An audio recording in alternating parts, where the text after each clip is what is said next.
ഈ വർഷത്തെ SSLC physics public പരീക്ഷയിൽ ഇൻകാൻഡിസെന്റ് ലാമ്പ്, ഡിസ്ചാർജ് ലാമ്പ് അല്ലെങ്കിൽ LED ലാമ്പിൽ നിന്ന് എന്തായാലും ഒരു ചോദ്യം ഉറപ്പായിരിക്കും.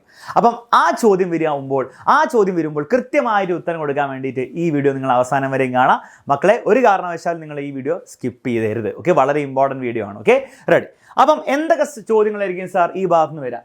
ഫസ്റ്റ് ചോദ്യം ഇതായിരിക്കും. ഓക്കെ, ഈ ഒരു ചോദ്യം വരാൻ വളരെയധികം ചാൻസ് ഉണ്ട്. നോക്കിക്കേ, which material is used as filament in incandescent lamp? Incandescent ലാമ്പുകളിൽ ഫിലമെന്റ് ആയി ഉപയോഗിക്കുന്ന പദാർത്ഥം ഏത്? ആൻസർ അവിടെ വരണം, ടങ്സ്റ്റൺ ആണ്. ഓക്കെ, ടങ്സ്റ്റൺ എന്ന് പറഞ്ഞ സാധനം വെച്ചിട്ടാണ് നമ്മൾ എന്ത് ചെയ്യുന്നത്? ഇൻകാൻഡിസെന്റ് ലാമ്പിന്റെ ഫിലമെന്റ് ഉണ്ടാക്കുന്നത്. ക്ലിയർ ആണല്ലോ? ഓക്കെ, നിങ്ങൾ പലരും നിക്രോം എന്നൊക്കെ ഇതിന് ആൻസർ എഴുതാൻ ചാൻസ് ഉണ്ട്. നിക്രോം എന്തിനാണ് ഉണ്ടാക്കുന്നത്? നമ്മൾ നിക്രോം എന്തിനാണ് ഉപയോഗിക്കുന്നത്? ഹീറ്റിംഗ് കോയിൽ ഉണ്ടാക്കാൻ വേണ്ടിയിട്ടാണ്. ഹീറ്റിംഗ് കോയിൽ ഉണ്ടാക്കാൻ വേണ്ടിയിട്ടുള്ള ഉപയോഗിക്കുന്ന പദാർത്ഥമാണ് നിക്രോം. ഫിലമെന്റ് ടങ്സ്റ്റൺ ആണ്.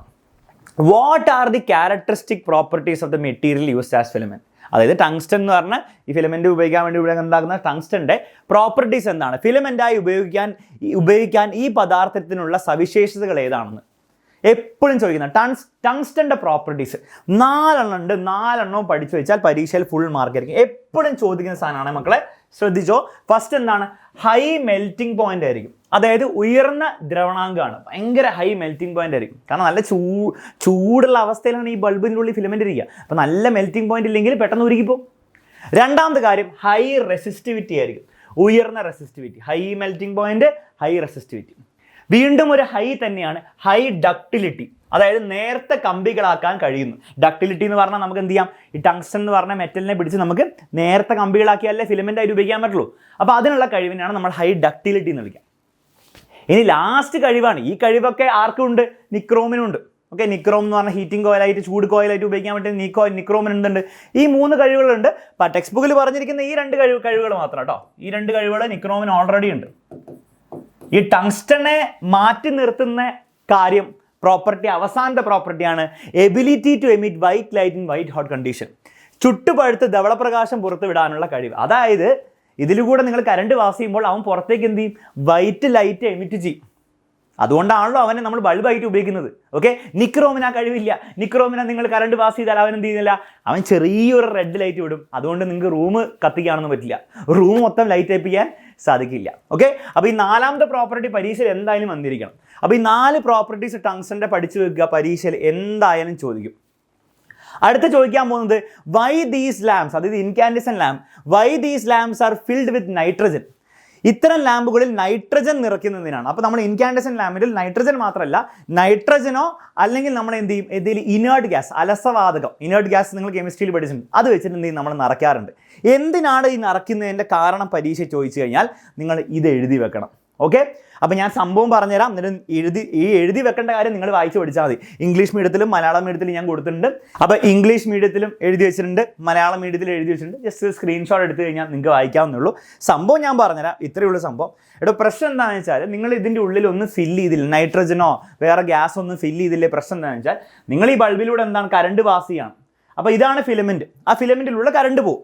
കറണ്ട് പോകുമ്പോൾ ചെറിയ പ്രശ്നം എന്താണ്? ലൈറ്റ് പുറത്ത് വരും, അതിനോടൊപ്പം എന്താണ്? ഹീറ്റ്, ചൂട് പുറത്ത് വരും. ഓക്കെ, അപ്പോൾ ഈ ടങ്സ്റ്റൺ എന്ന് പറഞ്ഞ ഫിലമെന്റ് എന്താണ്? കറണ്ട് പാസ് ചെയ്യുമ്പോൾ ഈ വൈദ്യുതിയുടെ ഹീറ്റിംഗ് എഫക്റ്റ് മൂലം, വൈദ്യുതിയുടെ താപഫലം മൂലം അതെന്താണ്? ചൂടാവാൻ തുടങ്ങും. ഓക്കെ, പോയി തൊട്ടാൽ കൈ പൊള്ളും. ഈ ചൂടാകുമ്പോൾ ഒരു കാര്യം കൂടെ സംഭവിക്കുക. എന്താ സംഭവിക്കുക? വെള്ളം ചൂടാക്കി എന്താ സംഭവിക്കുക? അത് ഇവാപറേറ്റ് ചെയ്തു അല്ലേ? ബാഷ്പീകരണം സംഭവിക്കുക. അത് എന്താണ്? എയറിലേക്ക് വാട്ടർ വേപ്പർ ആയി പോകും. അതേപോലെ ഇവനും ചൂടാകുമ്പോൾ എന്ത് സംഭവിക്കും? ഇവനും ചെറുതായിട്ട് എന്ത് ചെയ്യും? ഇവാപറേറ്റ് ചെയ്തു പോകും. അത് ടങ്സ്റ്റൺ ഫിലമെന്റ് എന്താണ്? ഇവാപറേറ്റ് ചെയ്തു. അപ്പോൾ ഇങ്ങനെ ഇവാപറേറ്റ് ചെയ്ത് പോയി കുറച്ച് കഴിയുമ്പോഴാണ് ഒന്നും ഇല്ലാണ്ടായി പോകും. അവസാനം ടങ്സ്റ്റൺ ഫിലമെന്റ് ഒക്കെ 2 ദിവസം ഉപയോഗിച്ച് കഴിയുമ്പോഴത്തേക്കും എന്താണ്? മൊത്തം ഉരുകി തീരും. അപ്പോൾ അങ്ങനെ സംഭവിക്കാതിരിക്കണേ നമ്മൾ എന്ത് ചെയ്യും? നമ്മൾ ഇതിൻ്റെ ഉള്ളിൽ നൈട്രജനോ അല്ലെ വേറെ ഏതെങ്കിലും അലസവാതകം, ഏതെങ്കിലും ഇനേർട്ട് ഗ്യാസ് വെച്ച് നമ്മൾ നിറയ്ക്കും. അപ്പോൾ ആ നൈട്രജൻ ഗ്യാസ് അതിൻ്റെ ഉള്ളിൽ നിന്ന് വിചാരിക്കാം. അപ്പോൾ ഉള്ള ഗുണം എന്താണ്? ആ നൈട്രജൻ ഗ്യാസ് എന്ത് ചെയ്യും? ഈ ഇവാപറേഷന് വേണ്ടിയിട്ട് ഈ ടങ്സ്റ്റൺ ഫിലമെന്റ് ശ്രമിക്കുമ്പോൾ നൈട്രജൻ കയറി അതിൻ്റെ മണ്ടയ്ക്കും കൂടി ഇരിക്കും. കാരണം ഗ്യാസാണ്, മോളിക്യൂൾസ് ആണ് അല്ലേ, അവർ കയറി അങ്ങോട്ട് എന്ന് പറഞ്ഞിരിക്കും. അവരെന്ത് ചെയ്യും? നല്ല പ്രഷർ കൊടുക്കും. ആ പ്രഷർ കൊടുക്കുന്നതുകൊണ്ട് ഈ ഇവാപറേഷൻ സംഭവിക്കില്ല, ബാഷ്പീകരണം സംഭവിക്കില്ല. അപ്പോൾ ആ ബാഷ്പീകരണം തടയാൻ വേണ്ടിയിട്ടും പ്രഷർ മെയിൻറ്റെയിൻ ചെയ്യാൻ വേണ്ടിയിട്ടും ഈ നൈട്രജൻ പോലെയുള്ള ഗ്യാസസ് സഹായിക്കും. മാത്രമല്ല നൈട്രജനും അതുപോലെ ഇനേർട്ട് ഗ്യാസിൻ്റെയും പ്രത്യേകത, അലസവാതത്തിൻ്റെ പ്രത്യേകത എന്ന് വെച്ചാൽ അവരെന്ത് ചെയ്യില്ല? അവർ ഇനേർട്ടാണ്. ഇനേർട്ട് അലസവാതം എന്ന് പറഞ്ഞാൽ അവർ അലസന്മാരാണ്, അവർ റിയാക്ട് ചെയ്യില്ല. അവർ ഈ ടങ്സ്റ്റനുമായിട്ട് റിയാക്ട് ചെയ്ത് ടങ്സ്റ്റന് ഓക്സിഡൈസ് ചെയ്യില്ല എന്നും കൂടെ എഴുതി വെക്കാം. ഓക്കെ, അപ്പോൾ ഈ പോയിന്റ്സ് ഒക്കെ ഇവിടെ കൃത്യമായിട്ട് കൊടുത്തിട്ടുണ്ട്. ഇതാ റിയാക്ട് ചെയ്യുന്നില്ല എന്ന പോയിന്റ്സും മെയിൻറ്റെയിൻസ് പ്രഷർ കൊടുത്തിട്ടുണ്ട്. നിങ്ങൾ പരീക്ഷയിൽ എഴുതുമ്പോൾ ഇതുപോലെ എഴുതി വെക്കാം, മലയാളത്തിൽ ഇതുപോലെ എഴുതി വെക്കുക. ഇത് പരീക്ഷയിൽ എന്തായാലും ചോദിക്കാമെന്ന ചോദ്യമാണ്, ഒരു കാരണവശാലും നിങ്ങൾ അവോയ്ഡ് ചെയ്യരുത്. അപ്പോൾ ഈ 3 ചോദ്യങ്ങളിൽ ഇങ്ങനെ തന്നെയോ അല്ലെങ്കിൽ ഓരോരോ ചോദ്യങ്ങളായിട്ടും പരീക്ഷ ചോദിക്കാം. ഓക്കെ, ചോദിക്കുമ്പോൾ 4ഓ 5ഓ മാർക്കിനൊക്കെ പരീക്ഷ ചോദിക്കാം, ഒരു കാരണവശാലും വിട്ടു കൊടുക്കരുത്. ഓക്കെ, നെക്സ്റ്റ് പരീക്ഷ ചോദിക്കാൻ പോകുന്ന ഐറ്റമാണ് ഇത്. Which among the following is not a discharge lamp? ചുവടെ കൊടുത്തിരിക്കുന്നതിൽ ഡിസ്ചാർജ് ലാമ്പ് അല്ലാത്തത് ഇത്. മക്കളെ, ഡിസ്ചാർജ് ലാമ്പ് എന്ന് പറഞ്ഞാൽ ആരൊക്കെയാണ്? ഡിസ്ചാർജ് ലാമ്പിൻ്റെ 4 എക്സാമ്പിളാണ് പരീക്ഷയ്ക്ക് നിങ്ങൾക്ക് പഠിക്കാനുള്ളത്, ടെക്സ്റ്റ് ബുക്കിലുള്ളത്. ഒന്ന് സോഡിയം വേപ്പർ ലാമ്പ് ഡിസ്ചാർജ് ലാമ്പാണ്, ആർക്ക് ലാമ്പ് ഡിസ്ചാർജ് ലാമ്പാണ്. താഴെ കാണുന്നുണ്ടാവില്ല, ഇത് ഫ്ലൂറസൻ ലാമ്പാണ്. ഫ്ലൂറസൻ ലാമ്പ് എന്ന് പറഞ്ഞാൽ നമ്മുടെ വീട്ടിലുള്ള മറ്റേ വലിയ ട്യൂബില്ല, അതാണ് ഫ്ലൂറസൻ ലാമ്പ് അല്ലെ, വലിയ ട്യൂബ്. അതുപോലെ കുഞ്ഞ് ഫ്ലൂറസൻ ലാമ്പ് ഉണ്ട്, അതിനെ കോമ്പാക്ട് ഫ്ലൂറസൻ ലാമ്പ് അഥവാ CFL എന്ന് വിളിക്കും.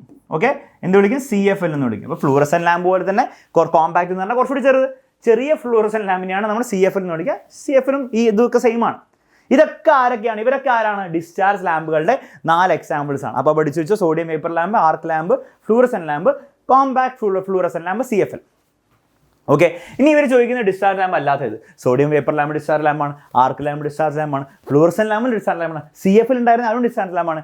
LED മാത്രം എന്തല്ല? ഡിസ്ചാർജ് ലാമ്പ് അല്ല. LED വേറൊരു തന്നെ കാണാം. അതേപോലെ ഇവിടെ ഇൻകാൻഡിസെന്റ് ലാമ്പ് വന്നാൽ ഇൻകാൻഡിസെന്റ് ലാമ്പ് ഡിസ്ചാർജ് ലാമ്പ് അല്ല. ക്ലിയർ ആണല്ലോ?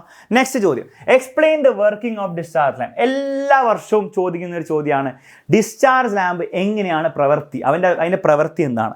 അത് നമുക്ക് ഞാൻ മനസ്സിലാക്കി തരാം. തീർച്ചയായിട്ടും എഴുതാൻ വേണ്ടിയുള്ള കാര്യം പോയിന്റ്സ് ഇവിടെ കൊടുത്തിട്ടുണ്ട്. വളരെ സിമ്പിളാണ്, നിങ്ങൾക്ക് ഇത് മനസ്സിലാക്കി കഴിഞ്ഞാൽ സിമ്പിളായിട്ട് ചെയ്യാവുന്നുള്ളൂ. അപ്പോൾ ആദ്യം നമുക്ക് പെട്ടെന്ന് എന്ത് ചെയ്യാം, മനസ്സിലാക്കാൻ ഒട്ടും സമയം വേസ്റ്റ് ചെയ്യാണ്ട്. ഓക്കെ, ഇത്രയുള്ള സംഭവം. ഈ ഡിസ്ചാർജ് ലാമ്പിൽ എന്തില്ല? അത് പരീക്ഷ ചോദിക്കാമെന്ന് ചോദ്യമാണ്. ഡിസ്ചാർജ് ലാമ്പിന് ഇൻകാൻഡസെന്റ് ലാമ്പ് പോലെ ഫിലമെന്റ് ഇല്ല, ടങ്സ്റ്റൺ എന്നല്ല, ഒരു ഫിലമെന്റും ഇല്ല. ഉള്ളത് എന്താണ്? 2 ഇലക്ട്രോഡ്സ് ആണ്. ഇവിടെ ഒരു ഇലക്ട്രോഡ്, ഇവിടെ ഒരു ഇലക്ട്രോഡ്. പിന്നെ ഒരു ഗ്ലാസിൻ്റെ ട്യൂബ് ആയിരിക്കും ഉണ്ടാവുക. നിങ്ങൾ CFL കണ്ടില്ലേ ഗ്ലാസിൻ്റെ ട്യൂബ്? അതുപോലെ ഗ്ലാസ് ട്യൂബ് ഉണ്ടാവും. ആ ഗ്ലാസിൻ്റെ ട്യൂബിൽ എന്തെങ്കിലും ഒരു ഗ്യാസ് വെച്ച് നിറച്ചിട്ടുണ്ടാവും. അപ്പോൾ ഗ്യാസിൻ്റെ കുറേ മോളിക്യൂൾസ് ഉണ്ടാവും. എന്താ സംഭവിക്കുകയെന്ന് വെച്ചാൽ നമ്മൾ എന്ത് ചെയ്യും? നമ്മൾ ഹൈ വോൾട്ടേജ് ബാറ്ററിയിലേക്ക് കണക്ട് ചെയ്യുമ്പോൾ, നല്ല വോൾട്ടേജ് ഈ ഇലക്ട്രോഡ്സിന് കൊടുക്കുമ്പോൾ എന്താ സംഭവിക്കുക എന്ന് വെച്ചാൽ, ഈ ഇലക്ട്രോഡ്സിന് ഹൈ വോൾട്ടേജ് ആണുള്ളത്. അപ്പോൾ ആ ഇലക്ട്രോഡ്സിൽ നിന്ന് എനർജി, ഊർജ്ജം കൈവരിച്ച് നമ്മുടെ ഈ മോളിക്യൂൾസ്, ഈ തന്മാത്രകൾ അല്ലെ ആറ്റംസ്, ആരങ്ങനെ ഓക്കെ ആറ്റംസ് എന്ന് വിളിക്കുക അല്ലേ, ഈ ആറ്റംസ് അല്ലെ മോളിക്യൂൾസ് എന്ത് ചെയ്യും? അവർ ഹയർ എനർജി സ്റ്റേറ്റിലേക്ക് കടക്കും. അവർക്ക് എനർജി കൈവരിച്ച് അവരെന്ത് ചെയ്യും? ഹയർ എനർജി സ്റ്റേറ്റിലേക്ക് പോകും. ഇത്രയും മനസ്സിലായി? ഓക്കെ, എനർജി കിട്ടിയോണ്ട് ഹയർ എനർജി, ഊർജ്ജ നില ഒന്ന് കൂടും, അവർക്ക് എനർജി കൂടുതൽ കിട്ടും. എന്നിട്ട് പക്ഷെ പ്രശ്നം എന്താ വെച്ചാൽ, ഈ ഹയർ എനർജി സ്റ്റേറ്റിൽ അവർക്ക് എന്താണ് കുറേ നാൾ അല്ലെങ്കിൽ കുറേ നേരം നിൽക്കാൻ സാധിക്കില്ല. അവരുടെ വീട്ടിലേക്ക് തിരിച്ചു വരാനാണ് എപ്പോഴും ആഗ്രഹിക്കുന്നത്. അപ്പോൾ എനർജിയൊക്കെ കിട്ടി, കുറച്ച് നേരത്തേക്ക് നല്ല രസമാണ്, ഡാൻസ് ഒക്കെ കളിച്ച്, പക്ഷെ അപ്പോഴത്തേക്ക് എന്താണ്? മടുത്തു, എനിക്കിനി വീട്ടിൽ പോകണം, അമ്മയെ കാണണം. അതുപോലെ എന്താണ്? ഈ മോളിക്യൂൾസ് അവരുടെ ഒറിജിനൽ എനർജി സ്റ്റേറ്റിലേക്ക് വരാനാണ് അവർ ആഗ്രഹിക്കുന്നത്. എന്തിന്? സ്റ്റെബിലിറ്റിക്ക് വേണ്ടിയിട്ട്. കാരണം ഡാൻസ് കളിക്കുമ്പോൾ എന്നാൽ കുറച്ച് രസമാണെങ്കിൽ ഒരു സ്റ്റെബിലിറ്റി ഫീൽ ചെയ്യുന്നില്ല. വീട്ടിൽ പോയിട്ട് ഭക്ഷണം കഴിച്ച് ചോറും കഞ്ഞിയും കഴിക്കുമ്പോൾ എന്തെങ്കിലും ചോറും പയറും കഴിക്കുമ്പോൾ എന്തെങ്കിലും ഒരു സുഖം കിട്ടുന്നുള്ളൂ. അതുകൊണ്ട് എന്ത് ചെയ്യും? അവർ തിരിച്ച് അവരുടെ ഒറിജിനൽ എനർജി സ്റ്റേറ്റിലേക്ക് വരും. ആദ്യം ഉണ്ടായിരുന്ന എനർജിയിലേക്ക് തന്നെ തിരിച്ചു വരും. പക്ഷേ തിരിച്ചു വരുന്ന സമയത്ത് ഈ കിട്ടിയ എത്രയോ എനർജി കിട്ടിയതുകൊണ്ടാവും ഒരു മുകളിലേക്ക് പോയത്. അപ്പം തിരിച്ചു വരുന്ന സമയത്ത് ആ കിട്ടിയ എനർജി എന്ത് ചെയ്യണം? അവർക്ക് പുറന്തള്ളണം, എന്നിട്ടേ താഴേക്ക് വരാൻ പറ്റുള്ളൂ. ഓക്കെ, മനസ്സിലാവുന്നുണ്ടോ? അപ്പോൾ ആ തിരിച്ചു വരുന്ന സമയത്ത് ആ കിട്ടിയ എനർജി എന്ത് ചെയ്യും? അവർ പുറന്തള്ളും. എന്തിൻ്റെ രൂപത്തിലാണ് അവർ പുറന്തള്ളുക? ലൈറ്റിൻ്റെ രൂപത്തിലാണ് പുറന്തള്ളുക. അപ്പോൾ ലൈറ്റ് ആയിട്ട് അവരെന്ത് ചെയ്യും? പുറന്തള്ളും. ആ ലൈറ്റാണ് നിങ്ങൾ CFL നോക്കുമ്പോൾ കാണുന്നത്. നിങ്ങൾ ഓരോ പ്രാവശ്യം CFL ലൈറ്റ് ഇങ്ങനെ നോക്കുമ്പോൾ, നിങ്ങളെ സ്വിച്ച് ഓൺ ആക്കി നോക്കുമ്പോൾ നിങ്ങൾ മനസ്സിലാക്കണം, അവിടെ എന്താ സംഭവിക്കുന്നത്? ഓരോ ആറ്റവും എന്താണ് അവരുടെ വീട്ടിലേക്ക് തിരിച്ചു വരികയാണ്. ആ തിരിച്ചു വരുന്ന സമയത്താണ് നിങ്ങളുടെ കണ്ണിലേക്ക് ലൈറ്റ് അടിക്കുന്നത് എന്നുള്ള ഒരു ഫീൽ നിങ്ങളുടെ മനസ്സിലുണ്ടായാൽ പരീക്ഷയിൽ ഇത് വരും, നിങ്ങൾക്ക് ഉത്തരം കൊടുക്കാൻ പറ്റും. ഓക്കെ, അപ്പോൾ വർക്കിംഗ് മനസ്സിലായല്ലോ. ഇനി അതെങ്ങനെ എഴുതണമെന്ന് ഇവിടെ കൊടുത്തിട്ടുണ്ട്. സെയിം കാര്യം തന്നെയാണ്. When high voltage supplied electrode gas molecules get excited, energy അവർക്ക് കിട്ടും. The excited molecules come back to their original state to attain stability. സ്റ്റെബിലിറ്റിക്ക് വേണ്ടിയിട്ട് അവർ തിരിച്ച് ഒറിജിനൽ സ്റ്റേറ്റിലേക്ക് വരും. ഓക്കെ, ആ സമയത്ത് വെൻ ആറ്റംസ് കം ബാക്ക്, അവർ തിരിച്ചു വരുന്ന സമയത്ത് energy is radiated as light. Energy എന്താണ്? റേഡിയേറ്റ് ചെയ്യും, അല്ലെങ്കിൽ എമിറ്റ് ചെയ്യും ലൈറ്റിൻ്റെ രൂപത്തിൽ. ഓക്കെ, മലയാളത്തിലും കൊടുത്തിട്ടുണ്ട്, വായിക്കുക, മനസ്സിലാക്കുക. ഓക്കെ, ക്ലിയർ ആണല്ലോ മക്കളെ? അപ്പോൾ ചോദ്യങ്ങൾ കഴിഞ്ഞില്ല, ഇനി 2 ചോദ്യങ്ങളൂടെ പരീക്ഷയിൽ ചോദിക്കാൻ ചാൻസ് ഉണ്ട്. അപ്പോൾ ഞാൻ പറഞ്ഞ പോലെ ഈ ചോദ്യങ്ങളൊക്കെ തലയിൽ ഓർമ്മ ഉണ്ടാവണം. ഇൻകാൻഡസെന്റ് ലാമ്പിൻ്റെ ചോദ്യങ്ങൾ, പ്രോപ്പർട്ടീസ് ഒക്കെ ഓർമ്മ ഉണ്ടല്ലോ? ശരി. Next, right an advantage of discharge lamp over incandescent lamp. Discharge ലാമ്പിൻ്റെ ഒരു അഡ്വാൻറ്റേജ് പറ ഓവർ ഇൻകാൻഡസെന്റ് ലാമ്പ്. എന്തൊക്കെയാണ് അഡ്വാൻറ്റേജ്? ഫസ്റ്റ് അഡ്വാൻറ്റേജ് പഠിച്ചോ, no loss of energy in the form of heat because there is no filament. ഈ filament incandescent ലാമ്പിൻ്റെ പ്രശ്നം എന്താണ്? ഈ ഫിലമെന്റ് ഉണ്ട്. ഫിലമെന്റ് ഉള്ള പ്രശ്നം എന്താണെന്ന് വെച്ചാൽ അത് ഹീറ്റ് ആവും. ഓക്കെ, കറണ്ട് പാസ് ചെയ്യുമ്പോൾ ഹീറ്റോ. അപ്പോൾ ഹീറ്റ് ആയി കഴിഞ്ഞാൽ എനർജി കുറേ വേസ്റ്റ് ആയി പോകും. ശരിക്കും ലൈറ്റ് മാത്രം ഉണ്ടാക്കിയാൽ മതിയായിരുന്നു. പക്ഷേ എന്താ പ്രശ്നം വെച്ചാൽ ഈ ഫിലമെൻറ്റ് എന്ത് ചെയ്യും, കുറച്ച് ലൈറ്റ് ഉണ്ടാക്കും, നല്ല കാര്യം, നമുക്ക് കിട്ടും. കുറച്ച് ഹീറ്റായിട്ട് വെറുതെ താപമായിട്ട് വേസ്റ്റ് ആയി പോകും. അപ്പോൾ അത് വേസ്റ്റ് എവിടെ ഉണ്ടാവില്ല? ഡിസ്ചാർജ് ലാമ്പ് ഉണ്ടാവില്ല. കാരണം ഡിസ്ചാർജ് ലാമ്പിൽ ഫിലമെൻ്റ് ഇല്ല, ഗ്യാസ് മോളിക്യൂൾസ് മാത്രമേ ഉള്ളൂ. ഫിലമെൻ്റ് ഇല്ലാത്തതുകൊണ്ട് നോ ലോസ് ഓഫ് എനർജി അല്ലേ. ഫിലമെൻ്റ് ഇല്ലാത്തതിനാൽ താപരൂപത്തിലുള്ള ഊർജ്ജ നഷ്ടം ഉണ്ടാവില്ല. നെക്സ്റ്റ്, ഡിസ്ചാർജ് ലാമ്പ് വർക്ക് ചെയ്യാൻ കുറച്ച് പവർ മതി. It requires very small quantity of power.